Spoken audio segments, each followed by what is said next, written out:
MLive Morning Weather Update. I'm MLive Chief Meteorologist Mark Torregrossa. Interesting week of weather on the way as we'll have our storminess early in the week. Today, a little bit.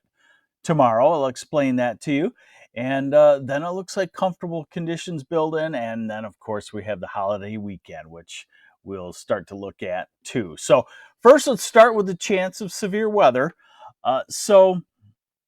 Much has been said about the wording that is used and how folks, don't interpret it as it's meant. For example, marginal chance of severe weather in the green area in most of lower Michigan, and marginal is a very slim chance. Then slight chance, and folks think, oh, slight chance, that's not a worry.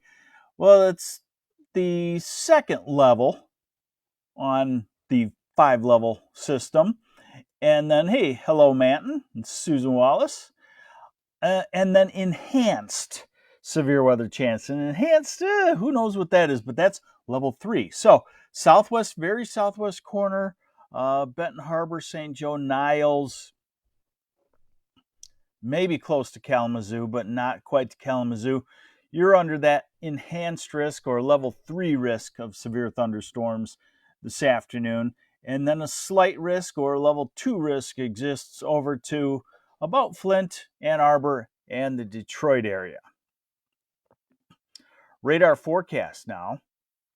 This is the high resolution rapid refresh. Let me grab the latest because it's probably coming in now. And there's been some discrepancies between the models on exactly what will happen. So I would refer back to the Storm Prediction Center's graphic that I just showed you, in that I think it's a late afternoon and evening type thing, southwest corner. So here's high resolution rapid refresh at 10 o'clock, 11, noon on the radar forecast, 1, 2, 3. So it's starting to develop these thunderstorms in the heat of the day, 3 o'clock, 4, and 5 o'clock. And it's kind of a different look. Each run, let me show you the run before this. Now just remember that, that says clump of thunderstorms across the center of the state heading toward Saginaw and Flint. Now let me show you an hour ago the run. Okay. And this is 3 and 4 and 5, 6, 7. And then it shows this line developing. And what a different scenario that is. And then let me show you an hour before that what it looked like. And we get into 5, 6, 7, 8, 9, 10. So in the southern part of the state is what we know for right now. Hi, Tom Ramsey from Freeport. And Dave Brooks, good morning. And Ken Forsyth, good morning. Okay, so now here's a model that I like. And this is 10 this morning, 11 noon. It looks like it's already a little off. And what does it do for the evening storms? Not much at all. What does it do overnight? Some showers. And then tomorrow it has just a few showers in the northern part of the state, and I would expect that's true. Now, the third model, and this isn't good in severe weather, but it's good for the rest of the week, okay? So we believe this. So we know that this afternoon and this evening and overnight could be showery and stormy. And then Tuesday morning, Tuesday afternoon, what it's kind of trying to indicate is on the northern and what northwest part of the state, there could be a few spurts of a shower here and there, a couple of hundredths into Tuesday. And then everything shows Wednesday, nice and dry, lower humidity. Thursday, nice and dry. We go into Friday. Friday's dry except for storms across the UP. Friday night, basically, this wants to drop a clump of thunderstorms through our area and then diminish it altogether real quickly. I have to keep an eye on that because it would be really strange for a thunderstorm complex to be there in 6 hours and then nothing. It does happen, but that far out, it would be strange for it to forecast that.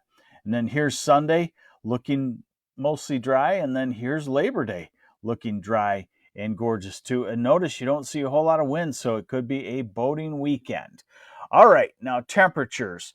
We are in the time of the year where we get a warm to very warm, almost hot day or two, and then we cool off for a couple of days and then back to warmth. And that's what we have this week too. So let's show you the high temperature. So today, upper 80s in the southeast.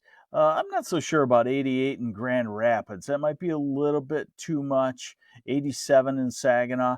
And then you jump back to the northwest of that line of showers and storms, and you're looking at upper 70s to low 80s. And then tomorrow, the cooler air will come in. 65 to 70, northern half of lower Michigan. And then in the mid 70s, south half, except in the southeast, maybe still looking at low 80s. Nancy Ramirez, do you think Oscoda will be clear today? I would say it will be partly sunny. Off and on sunshine is what we would call it. Wednesday, 75 to 80 degrees, gorgeous day. Thursday, just a notch cooler. Everybody about 73, 74, 75. Very comfortable. If you want to pick a comfortable day, it looks like Thursday. Friday, back to inching into the low 80s, and then Saturday in the 80s, and Sunday in the upper 70s to low 80s. Labor Day looks like it'd be a couple of degrees warmer than that. So there you go. We will watch for severe thunderstorms possible this afternoon and this evening. I'm not convinced we know exactly where it's going to happen. Probably the very southwest corner, but something could develop and move across the southern part of the state. And when we don't know exactly what's going on, I just tell you, let's just keep an eye on it, watch it, and play it hour by hour, okay? Jim McGuire, golf tournament in Gaylord Wednesday and Thursday. How's it look? 5-star on the weather for golfing there. I want to head out to Lakes and Pinckney. When do you think we should head back to avoid storms? You're probably in the late afternoon and evening going to start to see those. Hey, good morning, Brittany Stevens. Thank you very much.